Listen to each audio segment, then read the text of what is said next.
আসসালামু আলাইকুম ভাই। ওয়ালাইকুম আসসালাম ভাই। 20 টাকা মরিচ দেওয়া যাবে ভাই। 20 টাকার মরিচ তো ভাই দিন যাবো। বৌমা মরিচ, নতুন মরিচ, এটা কি দিচ্ছেন ভাই?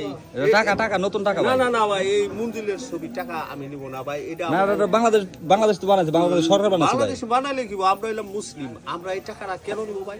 এই টাকাটা নিয়ে কি আমরা মসজিদে দিতে পারবো না? এই টাকা মুসলমান হয়ে আমরা এই পকেটে নিব না, এই টাকা নিব না, এই টাকা চলবে না ভাই। না এটা চলবো ভাই, না, না, এরকম কথা না ভাই। এটা বাংলাদেশ সরকার বানাইছে ভাই, এটা নিতে হইব ভাই, এটা সবাই নিতে হইব ভাই। আপনি 10 জন কি দেখান, তো 10 জন কি বলে? এটা কি মনে হয় মুরব্বি, এটা কি জাল টাকা? আর টাকা কয়টা নোট এটা দেখেন? এই যে এই বেটারে দেখেন, শিক্ষিত লোক, হ্যালো মূর্খ।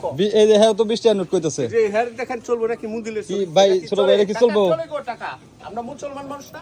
মুসলমানের কোনো বাংলাদেশ কোনো সময় হলো ধর্ম নিয়ে বয়ে থাকে না। মন্দিরের ছবি এটা 20 টাকার নোট, এটা বাংলাদেশের চলবে।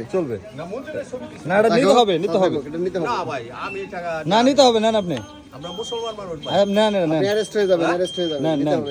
নিতে হবে। কিন্তু আপনি হ্যাঁ না চললে আমার ফেরত দেন, 20 টাকা মরিচ দেন। আপনার মই দিয়ে দিলাম, কিন্তু এটা টাকা আমাদের চলে না ভাই, এটা টাকা আমরা মানি না। একটা ই করেন, এটা একটু মানতে হইব।